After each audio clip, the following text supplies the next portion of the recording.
Hi Mark, I'm Lancelot and my student number is 14. Inside India's Big Fat 38 Billion Wedding Market Part 1. On a recent trip to India to explore the country's sizable wedding market, BOF editor-in-chief Imran Amud spoke to top designers, show organizers, media executives, and former brides to learn why weddings are such big business in this fast-rising country of 1.2 billion people. New Delhi, India. While the rest of the fashion world may have entered its last summer's slumber, India's fashion industry is gearing up for its prime-time moment. The unfathomably large, opulent, and over-the-top Indian wedding season. Depending on whose numbers you believe, there are somewhere between 1 and 10 million weddings in India each year. Last November, on a particularly auspicious date on the Hindu calendar, a staggering 60,000 weddings took place in New Delhi alone, all in one evening, bringing traffic in the city to a standstill.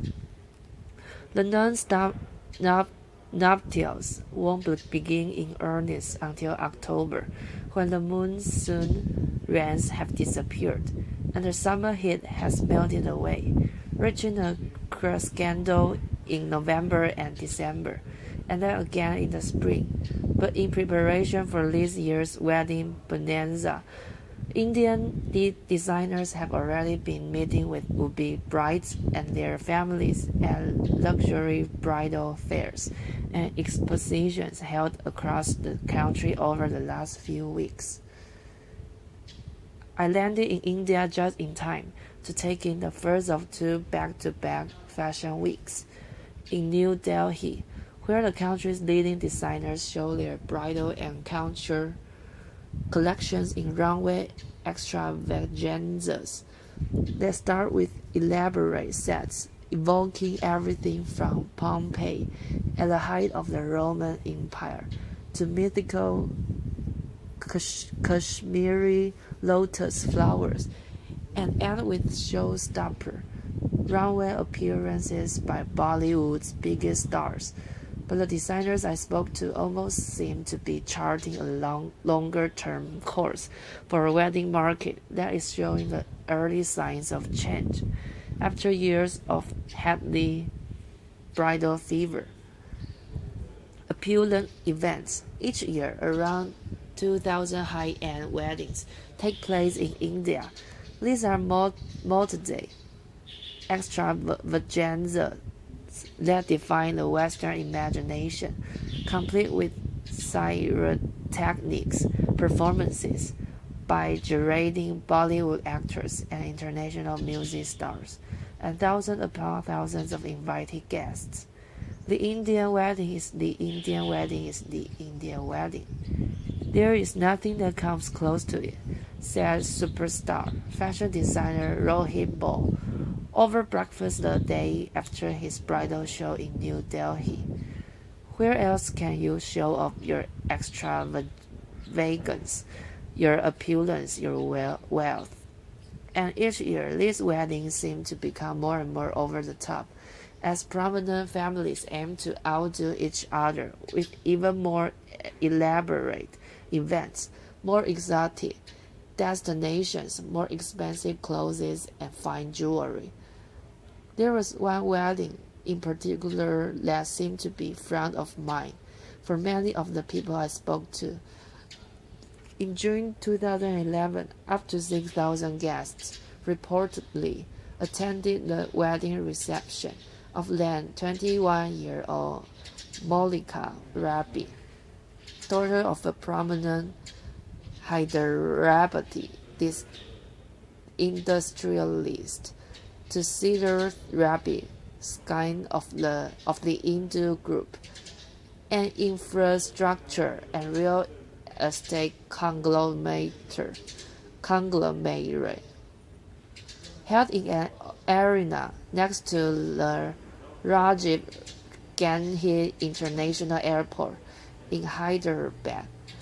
A special air taxi service was arranged for VIP guests, including a list Bollywood stars Amitabh Bachchan, Shah Rukh Khan, Priyanka Chopra, and Rani Mukherjee. The three-day event was followed by a grand wedding reception in New Delhi, attended by Indian Prime Minister Manmohan Singh. For India's ultra-high net worth individuals, it seems no gift is too lavish and no event is too opulent during wedding season. Budgets for a high-end Indian wedding can easily reach around 2 million, including the cost of events, travel, food, clothing, and especially jewelry. Each year in India, there are dozens and dozens of weddings which cost to 10 million or more. Several websites reported that the rabbit wedding costs more than 100 crore rupees, or a staggering 16 million at current exchange rates. Finally, much of this is spent in cash. A lot of our clients have got so much undeclared wealth, where else will they spend it? Asks Mr. Ball. They have to spend it somewhere, and this is the only place they can spend it, undisclosed. Vijay Singh, chairman of India Bridal Fashion Week, concurs. In India, there is a lot of black money, so chair riding happens less. Celebrating family alliances. Historically, big Indian weddings were a result of marriages being more of a transaction than a bond of love, says my friend Shana Lavi, a film producer who in March was married to Aura Ball in a lavish, but by Indian standards, restrained ceremony at a sprawling Ahmed Bhavan Palace in Jodhpur. Families chose a partner for their children based on economic and social standing. She says, to celebrate these alliances, big celebrations were expected, more as a display of wealth and power. There is royalty, then there is old money, then there is new money trying to look like old money, then there is new money, then there is new money, and very, very new money, then there is upper middle class, and everybody wants to move upwards. Even today, Indian weddings are about more than just the nuptials of a bride and a groom. The Maharajas started this culture. Weddings weren't just about the girl getting married to the boy. It was about one kingdom getting married to another kingdom, adds Mr. Ball. Today it is one family getting married to another family. It is the amalgamation and merger of two large business homes. Indeed, the now infamous Reddit wedding in Hyderabad was the coming together of two of the city's most prominent industrial families. So while the golden era of Maharajas may have ended, and many Indians now have so-called love marriages, they continue this tradition of opulent weddings for social competition to enhance social standing in the public show of force. It's this constant class struggle, says designer Sabitri Mukherjee, who dressed Mrs. Levy for her wedding reception and is one of the biggest players in the Indian wedding market. There is royalty, then there is old money, then there is new money trying to look like old money, then there is new money, then there is new money, and very, very new money. Then there is upper middle class, and everybody wants to move upwards. The world's biggest bridal market. According to Alex Guruvilla, president of Condé Nast India, the average Indian spends a staggering 1/5 of the wealth accumulated in his lifetime on a son or daughter's wedding, second only to the investment made in the family home. Combine these two long-standing traditions with a desire for upward social mobility and a rapidly developing economy with hundreds of millions of newly affluent consumers entering the market, and you have a wedding business estimated to be worth 38 billion a year, according to figures provided to BOF by Condé Nast India. A current growth rate of 25 to 30% annually, the Indian bridal industry will become the largest wedding market anywhere in the world within 2 years, surpassing the American wedding market, estimated to be worth around 50 billion annually. It's not surprising then that local and international players are trying to get in on the Asian, and the market is slowly becoming more structured. Mr. Singh set up India Bridal Fashion Week in Mumbai in 2010, and in the same year a counter fashion week was created under the remit of the Fashion Design Council of India, FDCI, providing an additional showcase for bridal clothing and jewelry in New Delhi.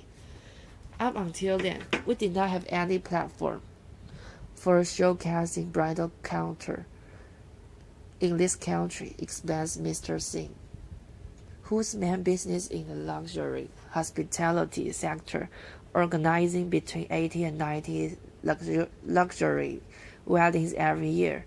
In the last 5 days, more than 12,000 people have visited our exposition, and we have come to know whose wedding is where, when it will take place. This generates a lot of leads for us to convert into luxury weddings. Earlier this year, Condé Nast got into the action too. Mr. Kuruvilla staged the first ever Vogue wedding show exhibition and published an accompanying Vogue wedding book featuring some of the very top names from across the Indian bridal industry. We believe that Vogue has the ability to connect the most affluent Indian families to the best brands in the bridal space, he says, calling it one of the venerable fashion media brand's most innovative brand extensions.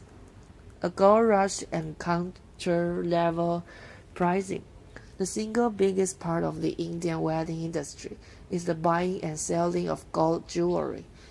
India is the biggest consumer of gold in the world, and according to Vipin Sharma, the World Gold Council's director of jewelry for the Indian market, about 50% of India's gold demand can be attributed to weddings, which means more than 400 tons of gold is exchanged at weddings in India each year, making it the single largest component of the India wedding market, worth around 25 billion a year, about 60% of the total wedding market. Gold is a natural hedge against inflation. It is a luxury product. It is an expression of self in terms of what the bride wants to express as her own identity. And it also has a religious connotation to it, and it's auspicious, explains Mr. Sharma. But above all, it is a store of wealth. It's the wealth that gets accumulated during weddings, passed down from generation to generation. The sheer scale of gold jewelry at Indian weddings boggles the mind. The bride's jewelry at an average high-end wedding in India will have pieces which are 10,000 to 40,000 each, with an overall budget of about 200,000 spent on jewelry alone. If you go to the weddings of ultra-high net worth individuals, jewelry price pieces of 500,000 or 1 million would not be surprising, adds Mr. Sharma. Likewise, the clothing budget alone for a high-end India wedding can easily surpass 500,000, with scores of people to dress from the families of both the bride and the groom, for multiple events that can span more than a week. A top-end, heavily encrusted bridal lehenga alone can cost up to 100,000, putting it in the same league as haute couture prices in Paris. If you go to the top 50 designers in India and you look at the main contributors of their business, you will find that 60 to 80% of their business is in bridal couture, says Mr. Singh. Tomorrow, in part 2 of India Side's Big Fat 38 billion wedding market, we examine the top designers that cater to the country's bridal market, the opportunities for international luxury brands, and the first step to shape the market in the years to come. Thank you.